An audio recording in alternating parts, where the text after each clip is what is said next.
नमस्कार दोस्तों, स्वागत है आप सभी का डिजिटल तैयारी में। मैं सौरभ भारती आप सभी का हार्दिक स्वागत करता हूं। दोस्तों, एक बहुत ही प्यारी किताब प्लेटफॉर्म के हम लोग सॉल्यूशन कर रहे हैं और काफ़ी सारे पेपर हम कर चुके हैं।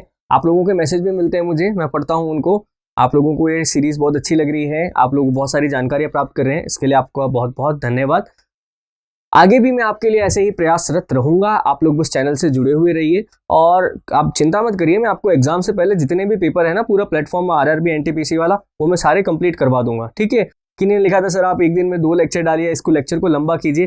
देखिए, जितनी जरूरत होगी वो मेरी जिम्मेवारी है आपको कंप्लीट सिलेबस कराना, तो आप उसकी चिंता मत कीजिए। तो बिना कोई समय गंवाए दोस्तों, मैं शुरू करता हूँ आपका आज का पेपर। देखिए, प्रक्रिया के द्वारा आहार नली में किस तरह भोजन पचता है। तो देखिए, आहार नली जो है, ये सबसे पहला जो हमारा, ये आप भोजन जो लेते हैं यहाँ से सबसे पहले आमाशय यानी पैनक्रियास तक जाने से पहले ये जो हमारी ट्यूब होती है, इसके अंदर अंतर्ग्रहण या इंजेक्शन, यानी कि ये फैलती और सिकुड़ती रहती है, इसे इंजेक्शन कहते हैं, जिससे हमारा भोजन जो है ये पचता भी है और आगे भी बढ़ता है। Dadabhai Naoroji, the grand old man of India की उपाधि दी थी इन्हें, grand old man of India. Dadabhai Naoroji जो है ये गणित एवं भौतिकी के प्रोफेसर के रूप में कहाँ नियुक्त हुए थे। तो देखिए, दादा भाई नौरोजी जो है ये एल्फिंस्टन कॉलेज और मुंबई के अंदर इन्होंने गणित और भौतिकी के प्रोफेसर के रूप में अपना कैरियर शुरू किया था। भारतीय रेल में हाल में बायोडीजल लोकोमोटिव की शुरुआत की है। तो देखिए, भारतीय रेल में हालांकि 2015 में किया था इन्होंने, दक्षिण पश्चिम रेलवे जोन के अंदर बायोडीजल यानी कि ऐसा डीजल जो आपके विभिन्न प्रकार के जो जैविक उत्पाद है उनसे बनाया जाएगा, वहां पर इनके उत्पादन की शुरुआत की थी। क्लोरोफॉर्म सॉल्यूशन के अंदर नाइट्रोजन किस ऑक्साइड के रूप में किस ऑक्साइड का प्रयोग किया जाता है। देखिए, क्लोरोफॉर्म जो है ये एक आप कह सकते हैं नार्कोटिक्स है, या फिर ये सूंघने के ऊपर जो है बेहोशी आ जाती है। ठीक है, इसका प्रयोग पहले एनेस्थीसिया के रूप में किया जाता था, हालांकि आजकल नहीं करते हैं। तो उसको बनाने के लिए नाइट्रोजन पेंटाऑक्साइड NO5 का प्रयोग किया जाता है। तरल अवस्था से गैसीय अवस्था में रूपांतरण, लिक्विड था, लिक्विड को जब अपन गर्म करेंगे तो वो गैस में परिवर्तित हो गया, इसको अपन बोलते हैं वाष्पीकरण यानी कि वेपराइजेशन। ठीक है, बिल्कुल ठीक था।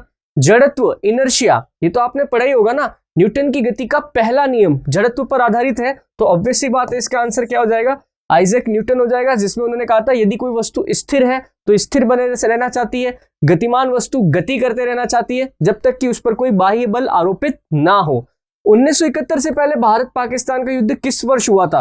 तो देखिए, 1971 से पहले 1965 में भारत और पाकिस्तान लड़ चुके हैं, और उससे भी पहले 1948 में भारत और पाकिस्तान के बीच में युद्ध हो चुका है। भारत और चीन के बीच में युद्ध जो है वो 1962 में हुआ था। नेक्स्ट देखिए, पानीपत रिफाइनरी किसके अंतर्गत आती है। तो देखिए, पानीपत रिफाइनरी जो है वो इंडियन ऑयल कॉर्पोरेशन के अंतर्गत आती है। पानीपत वर्तमान हरियाणा में स्थित है। जेनेटिक इंजीनियरिंग के संबंध में भिन्न का पता लगाइए, बीटी कॉटन, गोल्डन राइस, अमफ्लोरा, भिंडी। देखो, जेनेटिक इंजीनियरिंग आप समझते ही हैं, जिसके अंतर्गत क्या होता है, फसल के जो बीज हैं उनके अंदर ऐसे जीन स्थानांतरित किए जाते हैं जिससे उत्पादकता बढ़े और फसल को नुकसान कम हो। ठीक है, इस प्रकार के जीन हम उस पर ट्रांसफर करते हैं, उनको जेनेटिक उत्पाद कहते हैं। भिंडी की अभी तक ऐसी कोई हमने कोई बीज ईजाद नहीं किया जिसमें भिंडी का उत्पादन बढ़े, या फिर उसका कोई जिसको बोलते हैं ना उसमें कीटनाशक वगैरह की आवश्यकता कम से कम हो। पर बीटी कॉटन, बीटी बैंगन, गोल्डन राइस, अमफ्लोरा, ये सभी जेनेटिक इंजीनियरिंग से उत्पन्न हुए पदार्थ हैं। दिए गए कथन को ध्यानपूर्वक पढ़ें। भारतीय दूरसंचार ने अपने सभी कंपनियों को अपने नेटवर्क पर होने वाली प्रत्येक कॉल ड्रॉप के लिए अपने उपभोक्ता को ₹1 स्वैच्छिक मुआवजा 3 प्रतिदिन की उच्चतम सीमा शर्त के साथ प्रदान करने का आदेश दिया है। ठीक है, कौन सा कथन सत्य है। मुआवजा स्वचालित रूप से नेटवर्क ऑपरेटर द्वारा देय है। स्वैच्छिक मुआवजा है ना, स्वैच्छिक मुआवजा, हाँ, तो फिर ये पहले ही ऑप्शन सही होगा। मुआवजा स्वचालित रूप से नेटवर्क ऑपरेटर द्वारा देय है। ठीक है, उपभोक्ताओं को मिलने सभी कॉल ड्रॉप के लिए ₹1 का मुआवजा मिलना चाहिए। नहीं नहीं नहीं, बाकी तो है ही नहीं, बाध्यकारी भी नहीं है, स्वैच्छिक है ना, तो इसका ए ऑप्शन बिल्कुल ठीक होगा। देखो, इस तरह के जो क्वेश्चंस होते हैं ना, उसमें आप लाइन बाय लाइन जो है, वर्ड बाय वर्ड ढंग से पढ़ा करो, इसमें क्वेश्चन आ जाता है, आंसर आ जाता है। मैंने कई बार देखा है, इसको आप ढंग से पढ़ोगे ना, सिर्फ इसका सारा खेल ये है कि आप कितना शांति से आप इसको ऑब्जर्व करते हैं और इसको ढंग से पढ़ते हैं। इसमें कोई रॉकेट साइंस वाली बात नहीं है। आईसीसी ने भ्रष्टाचार विरोधी निगरानी दल के लिए नामित क्रिकेटर, देखो ये 2016 में इनकी नियुक्ति हुई थी। राहुल द्रविड़ उस समय में आईसीसी ये पता लगाना चाह रही थी कि मैचों की जो फिक्सिंग होती है इसमें कौन कौन टीमें या कौन कौन खिलाड़ी इन्वॉल्व है, उसमें राहुल द्रविड़ को जो है इस दल के लिए नामित किया गया था। गति के बारे में निम्नलिखित में से कौन सा सत्य है, सत्य कथन बताना है। एक ग्रह की कक्षा दो केंद्र बिंदु में से एक में सूर्य के साथ अंडाकार है। ये तो पृथ्वी की बात कर रहा है, ये ऑप्शन बिल्कुल सही है यार। ये क्या है आपको पता है क्या कहना चाह रहा है? देखो हमारी पृथ्वी का सूर्य के चारों तरफ जो चक्कर लगाया जाता है ना, वो इस तरह से होता है। ये पृथ्वी इस तरह से अंडाकार पथ के अंदर चक्कर लगाती है, पहली बात। अब देखो एक अंडा जो होता है ना, इसके दो फोकस होते हैं, या तो एक फोकस ये हो सकता है या फिर इसका फोकस यहाँ हो सकता है।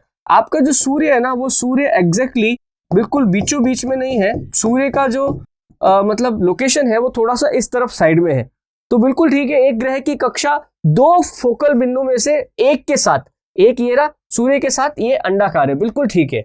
ओके, कुष्ठ रोगी दिवस कब मनाया जाता है? देखो ये जो कुष्ठ रोग जिसको कहते हैं अपन, ये 30 जनवरी को हर साल मनाया जाता है। हालांकि 30 जनवरी को जो है शहीद दिवस भी मनाया जाता है, गांधी जी के इस दिन देहांत हुआ था।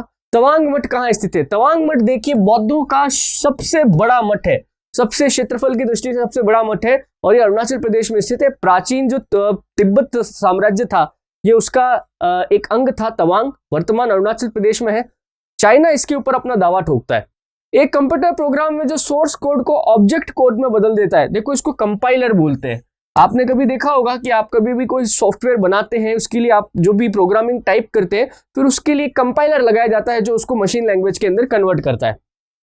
RMA-B दवा अपने वर्ग में दुनिया की पहली तेजी से काम करने वाली दवा जल्द ही भारत में लॉन्च होने वाली है। ये किसकी दवाई है?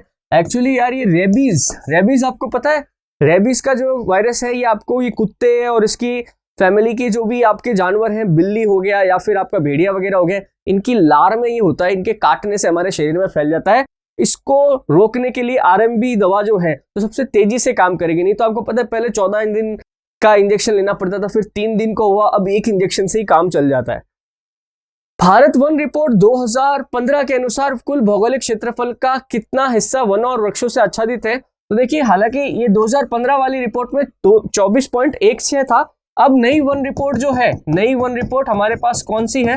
वो है 2019, ये लेटेस्ट वन रिपोर्ट है, और इसके अंदर जो ये आंकड़ा है ये 24.56% हो गया है। तो ध्यान रखिएगा, लेटेस्ट वन रिपोर्ट के अनुसार अब हमारे देश का कुल भौगोलिक क्षेत्रफल का कितना हिस्सा वन और वृक्षों से आच्छादित है? 24.56, पहले कितना था? 24.16। ये क्वेश्चन गलत है यार, इसने फ्रांसीसी खोजकर्ता लिखा है, ये फ्रांसीसी नहीं था।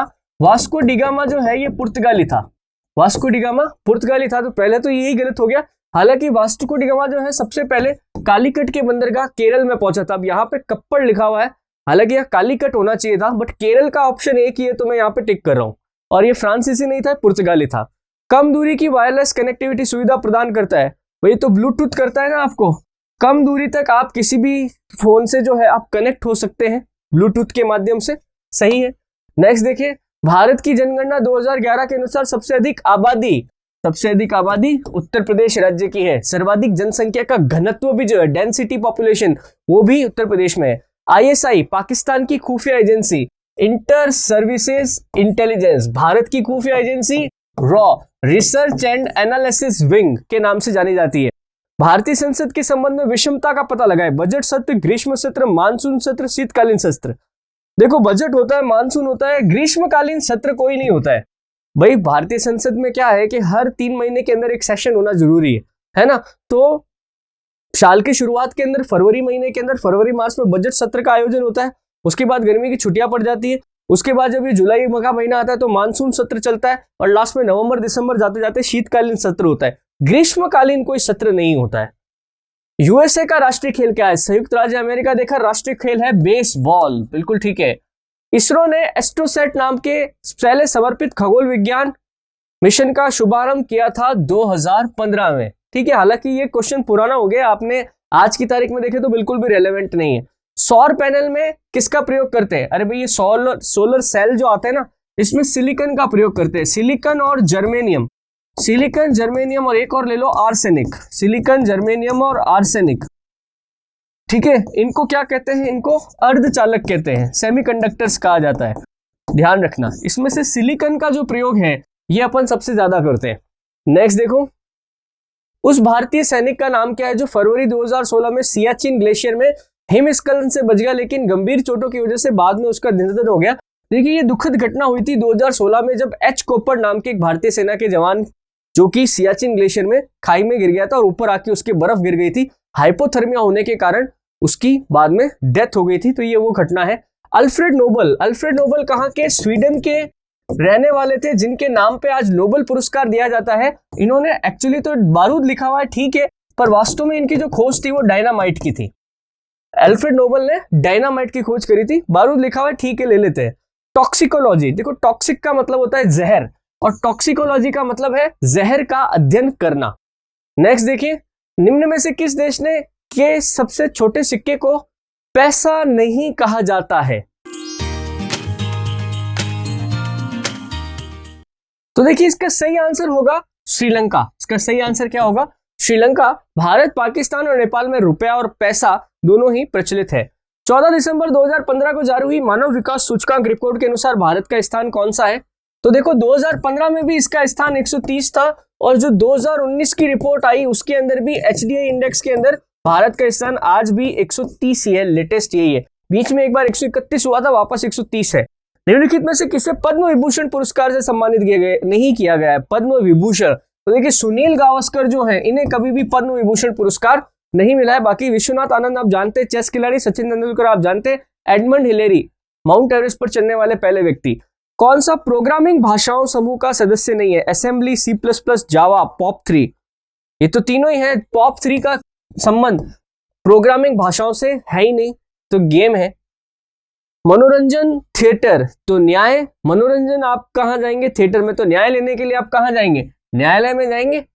कौन सा समूह अन्य विकल्पों के संगत नहीं है? Twitter, Facebook, WhatsApp, YouTube. अरे भाई ट्विटर, फेसबुक, यूट्यूब तीनों ही इंटरनेट के सहारे आपके चलेंगे, उसके ऊपर तीनों ही। आप ये देखिए दो जने तो ये हैं सोशल मीडिया साइट है, यूट्यूब भी एक तरह का सोशल मीडिया प्लेटफॉर्म है, बट व्हाट्सएप एक चैटिंग ऐप है।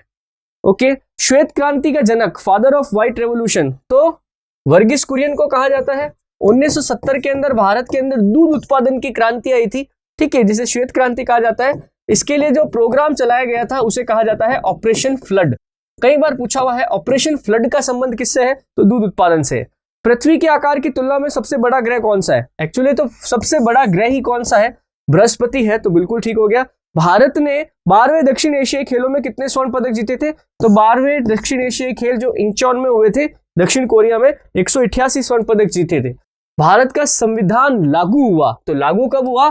26 जनवरी 1950। और भारत का संविधान बनकर तैयार हुआ, तैयार कब हुआ था भारत का संविधान? तो 26 नवंबर 1949 को तैयार हुआ था। परमाणु विखंडन, विखंडन मतलब टूटना। तो जब एक परमाणु भारी नाभिक दो हल्के नाभिकों में टूट जाता है तो इस प्रक्रिया को अपन क्या बोलते हैं? इस प्रक्रिया को अपन परमाणु विखंडन कहते हैं। ठीक है, नेक्स्ट देखिए, ये आखिरी क्वेश्चन था हमारा इस पेपर का। तो दोस्तों 5/4/2016 को शिफ्ट 1 के अंदर जो पेपर हुआ वो अपन ने सॉल्व कर लिया। नेक्स्ट लेक्चर में हम इसके आगे बात करेंगे। इस लेक्चर के अंदर इतना ही।